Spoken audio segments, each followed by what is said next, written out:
Halo semuanya, perkenalkan saya Made Evi Damayanti, NPM 224111186, kelas manajemen 22C. Di sini saya akan membahas topik pengujian statistik. Yang pertama, definisi statistik deskriptif.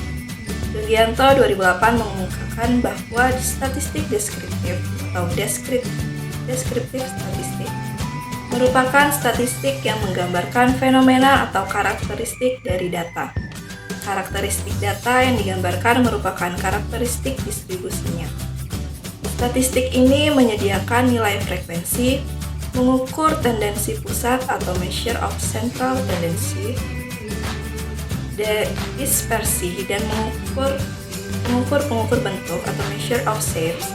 Selanjutnya, frekuensi adalah statistik yang mengukur berapa kali suatu fenomena terjadi.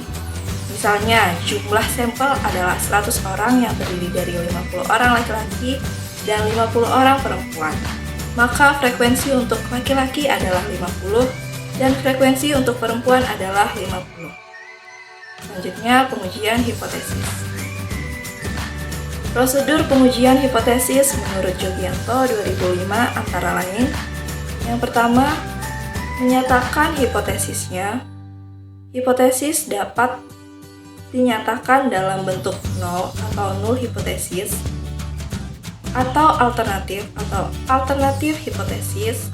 Hipotesis nol menyatakan tidak berbeda, sedangkan hipotesis alternatif menyatakan berbeda.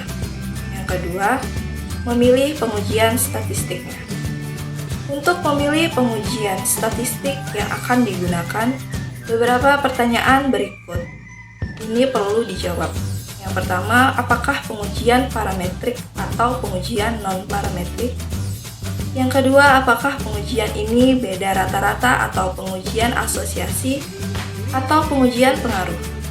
Selanjutnya, menentukan tingkat keyakinan yang diinginkan atau confidence coefficient atau koefisien keyakinan menunjukkan besarnya interval keyakinan di kurva normal.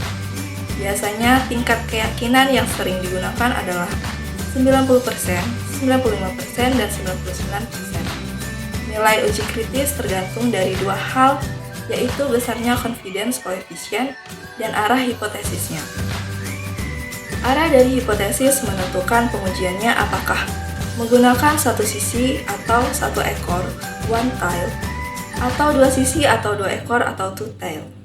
Hipotesis tidak terarah diuji dengan menggunakan pengujian dua sisi, dan hipotesis berarah diuji dengan menggunakan pengujian satu sisi atau one tail. Selanjutnya, pengujian parametrik dan non-parametrik. Yogianto 2008 mengungkapkan pengujian parametrik lebih kuat dibandingkan dengan pengujian non-parametrik, karena pengujian parametrik menggunakan nilai atau magnitude dari data, sedangkan pengujian non-parametrik menggunakan jarak atau range, atau tanda, sign, atau urutan rank dari datanya.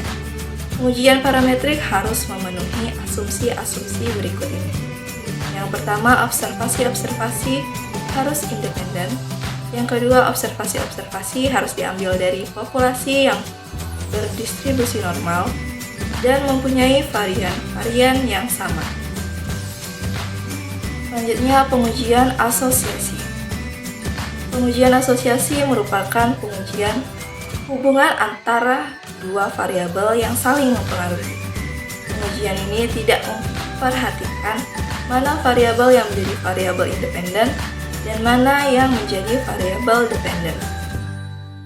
Dikemukakan oleh Yogianto 2018. Pengujian asosiasi dapat dikelompokkan ke dalam pengujian parametrik dan non-parametrik. Baiklah, itu saja yang dapat saya sampaikan. Semoga presentasi ini dapat membantu Anda dalam memahami pengujian statistik. Sampai jumpa di video selanjutnya.